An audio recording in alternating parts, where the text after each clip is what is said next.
भारत में मुसलमानों की 15% से ज़्यादा आबादी है, लेकिन यहाँ 24-25 से ज़्यादा एमपी कभी नहीं बन पाते हैं। यानी सिर्फ 4% ही मुसलमानों के एमपी बनते हैं। हुकूमत में एक भी मुसलमान वजीर नहीं है। दूसरी तरफ ब्रिटेन में मुसलमानों की आबादी सिर्फ 6% है, लेकिन वहाँ 23 मुसलमान इस मरतबा एमपी बन गए हैं। एक मुसलमान को वजीर भी बनाया गया है। और कौन कौन मुसलमान वहाँ एमपी बने हैं, मैं उनकी लिस्ट आपको बताने जा रहा हूँ। एक बड़ी कामयाबी है, एक बड़ा इनकलाब है कि इंग्लैंड, जहां कहा जाता है कि अंग्रेजों का दौर था या इस्लाम दुश्मन ताकतें हैं, वहां सिर्फ 6% मुसलमानों में से 23 मुसलमान एमपी बन गए हैं। लेबर पार्टी की हुकूमत ने खातून को वजीर इंसाफ भी बनाया है। दूसरी तरफ इंडिया का जायजा लीजिए, कितना बड़ा देश, इतनी बड़ी आबादी, 15% से ज्यादा मुसलमान, सबसे बड़ी माइनॉरिटी मुसलमान, लेकिन हुकूमत में एक भी मुसलमान नहीं है। जिस पार्टी की हुकूमत है उससे भी कोई मुसलमान एमपी नहीं बन सका और सिर्फ 24 मुसलमान ही यहाँ एमपी बन सके, जबकि 70 से ज्यादा मुसलमानों को सांसद होना चाहिए था। ब्रिटेन में कौन कौन मुसलमान एमपी बने हैं उनकी लिस्ट मैं आपको यहाँ दिखाने जा रहा हूँ। पहला नाम देखिए मोहम्मद यासीन का, जो लेबर पार्टी के एमपी बने हैं बाटफोर्ड से। दूसरा नाम है ताहिर अली का, ये भी लेबर पार्टी से एमपी का चुनाव जीते हैं बर्मिंघम हॉल ग्रीन से। तीसरा नाम है रुशाना अली का, ये खातून है, इन्होंने भी लेबर पार्टी से जीत हासिल की है बेथनाल ग्रीन एंड बो लोकसभा सीट से। चौथा नाम है शबाना महमूद का, इन्होंने भी लेबर पार्टी के टिकट पर चुनाव जीता है बर्मिंघम लेडी वुड से। और यही शबाना महमूद है जिनको वजीर भी लेबर पार्टी ने बनाया है, वजीर इंसाफ इनको बनाया गया है। आगे डिटेल्स बताएंगे कि कौन है लेबर महमूद। इसके अलावा जो पांचवा नाम है जो एमपी बने हैं इंग्लैंड में, उनमें है मोहम्मद यासीन। इन्होंने आज़ाद उम्मीदवार के तौर पर बर्मिंघम पेरी बार से चुनाव जीता है। एक बड़ी कामयाबी है इनकी कि इन्होंने इंडिपेंडेंट चुनाव जीत लिया है। उसके बाद ये छठा नाम है इमरान हुसैन का, लेबर पार्टी से भी इन्होंने जीत हासिल की है बराडफोर्ड ईस्ट से। उसके बाद ये सातवां नाम है यास्मीन कुरैशी का, इन्होंने भी लेबर पार्टी के टिकट पर चुनाव जीता है बोल्टन साउथ ईस्ट से। उसके बाद ये आठवां नाम है नाज शाह अख्तर का, इन्होंने भी लेबर पार्टी के टिकट पर चुनाव जीता है। नवा नाम है जारा सुल्तान का, इन्होंने भी लेबर पार्टी से चुनाव जीता है और इनकी जो लोकसभा है वो कन्वेंट्री साउथ है। उसके बाद ये इकबाल महमूद हुसैन है, इन्होंने आज़ाद उम्मीदवार के तौर पर जीत हासिल की है देवस बुरे एंड बैटली लोकसभा एरिया से। उसके बाद ये 11वां नाम है नौशाबा खान परवीन का, इन्होंने भी लेबर पार्टी के टिकट पर चुनाव जीता है मेडवे लोकसभा सीट से। ये 12वां नाम है जुबैर अहमद का, इन्होंने लेबर पार्टी के टिकट पर चुनाव जीता है ग्लासगो साउथ वेस्ट से। तो कुल 12 हो गए। उसके बाद देखिए 13वां नाम है अफजाल खान का, इन्होंने भी लेबर पार्टी के टिकट पर चुनाव जीता है मैनचेस्टर कोर्टोन से। मैनचेस्टर इंग्लैंड की बहुत मशहूर जगह है। 14वां नाम है साकिब भट्टी का, इन्होंने भी लोकसभा का चुनाव जीता है मेरिडेन से, लेकिन इनकी कंजर्वेटिव पार्टी है।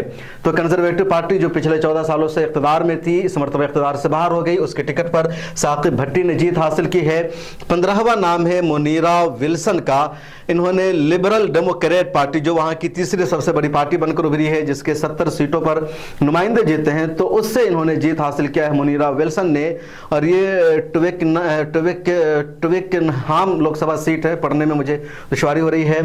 उसके बाद ये 16वां नाम है रोसेना अली खान का, रोसाना अली खान चिंटल, इन्होंने भी लेबर पार्टी के टिकट पर चुनाव जीता है टूटिंग लोकसभा से। ये 17वां नाम है नूस गनी का, इन्होंने कंजर्वेटिव पार्टी के टिकट पर चुनाव जीता है वेल्डन से। उसके बाद इसमें 18वां नाम है अब्तिसम महमूद का, ये भी लेबर पार्टी की उम्मीदवार थी और इन्होंने शेफील्ड सेंट्रल से चुनाव जीता है। उसके बाद इस लिस्ट में 19वां नाम है मित्ता फहन बुले का, इन्होंने लेबर एंड कोऑपरेटिव पश्चिम, तो शायद लेबर पार्टी का जो अलायंस था किसी से, उससे इन्होंने चुनाव जीता है। उसके बाद इसमें 20वां नाम है सादिक अल हुसैन आदम का, ये लेबर पार्टी के उम्मीदवार थे और इन्होंने नॉर्थ सोमरेस्ट से चुनाव जीता है। उसके बाद ये 21वां नाम है शौकत आदम पटेल का, ये आज़ाद उम्मीदवार थे लिस्टर से और लिस्टर साउथ से आज़ाद उम्मीदवार के तौर पर शौकत आदम पटेल ने चुनाव जीत लिया है और ये इंडियन है, गुजरात से ताल्लुक़ रखते हैं। उसके बाद रूपा हक आशा, ये लेबर पार्टी के उम्मीदवार थे जिसकी सरकार है, इन्होंने भी चुनाव जीत लिया है ailing central and actor Lok Sabha seat से। ये 22वां था और 23वां नाम है अदनान हुसैन का। आज़ाद उम्मीदवार के तौर पर अदनान हुसैन भी एमपी बन गए हैं ब्लैकबर्न से। तो ये कुल 23 मुसलमान हैं जो बरतानिया में इस मरतबा एमपी बने हैं और इंग्लैंड की तारीख़ में ऐसा पहली मरतबा हुआ है। इंग्लैंड या कह लीजिए बरतानिया में इस्लाम वहाँ का दूसरा सबसे बड़ा रिलीजन है। सबसे बड़ा जो वहाँ का रिलीजन है, समझिए कोई रिलीजन नहीं, सबसे ज़्यादा जो वहाँ लोग हैं जो किसी मज़हब पर यकीन नहीं करते, जो मुल्हिद है, जो नास्तिक है। नास्तिक के बाद दूसरे नंबर पर वहाँ क्रिश्चियन है, तीसरे नंबर पर वहाँ इस्लाम और मुसलमानों की तादाद है। तकरीबन 6% मुसलमानों की आबादी है जो 6 मिलियन में है। तो 6% वहाँ की टोटल मुसलमानों की आबादी है और उनमें से माशाल्लाह 23 मुसलमान एमपी बन गए हैं और इनमें ज़्यादातर ख़वातीन है। देखिए ख़वातीन की तादाद कितनी है, आप गिनते जाइए। मैंने ख़वातीन का अलग से काउंट नहीं किया था। तो ये रूपा अल हक 1 खातून हो गई, ये दूसरी मित्ता 3 हो गई, नुसगन 4 हो गई, ये अब्तिसम 5 हो गई, उसके बाद रुसैना अली 6 हो गई, ये मुनीरा 7 हो गई, नौशाबा खान 8 हो गई, जहरा सुल्तान 9 हो गई, उसके बाद नाज शाह अख्तर 10वीं खातून हो गई, यास्मीन कुरैशी 12वीं खातून हो गई, उसके बाद शबाना महमूद 13वीं खातून हो गई और रोशाना अली 14वीं खातून हो गई। तो इंग्लैंड में जो 23 मुसलमान जीते हैं उनमें से 14 ख़वातीन हैं, बकिया मर्द है। तो ख़वातीन ने ज़्यादा शानदार जीत हासिल की है इंग्लैंड में और पहली मरतबा इतने ज़्यादा मुसलमानों को जीत मिली है जो अमेजिंग है। शबाना महमूद को वज़ीर इंसाफ भी बनाया गया है और इसके इत्तला खुद वहाँ की हुकूमत ने दी। तो एक बड़ी कामयाबी है। दूसरी तरफ आप इंडिया से जायज़ा लीजिए, इंडिया में मुसलमानों ने हुकूमत की, मुसलमानों ने इंडिया को सींचा सवारा आगे बढ़ाया। हर मरतबा मुसलमान आज़ादी की लड़ाई लड़ते हैं या कॉन्स्टिट्यूशन को बचाने के लिए जिद्दोजहद करते हैं, लेकिन इस मरतबा की सरकार में एक भी मुसलमान नहीं है और न ही जिस पार्टी की हुकूमत है उसमें कोई मुसलमान एमपी है और न ही मुसलमान एमपी अपनी आबादी के तनासुब से यहाँ बन पाते हैं।